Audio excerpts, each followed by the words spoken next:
सोते समय बिस्तर के नीचे से आवाजें, नई जगह, नया डर। रोहन को शहर में नई नौकरी मिली थी और वह एक पुराने फ्लैट में किराए पर रहने लगा। फ्लैट थोड़ा अजीब था, खासकर उसका कमरा, जहां आते ही उसे एक अजीब सी घुटन महसूस होती थी। लेकिन उसने ज्यादा ध्यान नहीं दिया और रोज की तरह ऑफिस जाने लगा।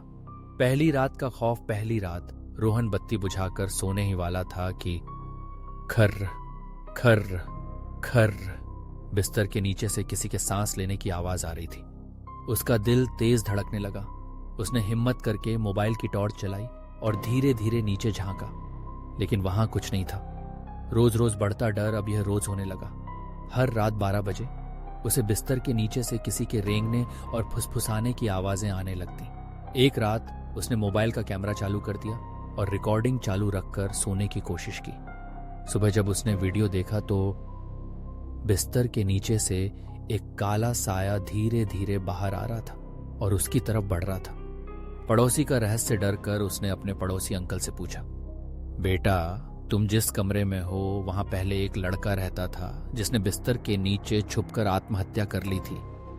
कहते हैं उसकी आत्मा आज भी उसी जगह पड़ी रहती है। आखिरी रात का कहर। रोहन ने उस कमरे को छोड़ने का फैसला कर लिया, लेकिन आखिरी रात जैसे ही उसने आंखें बंद की, बिस्तर अचानक जोर से हिलने लगा।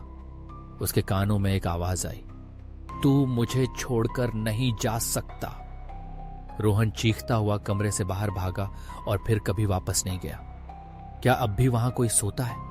आज भी उस फ्लैट में जो भी रहने आता है उसे रात के 12 बजे बिस्तर के नीचे से आवाजें आ जाती हैं।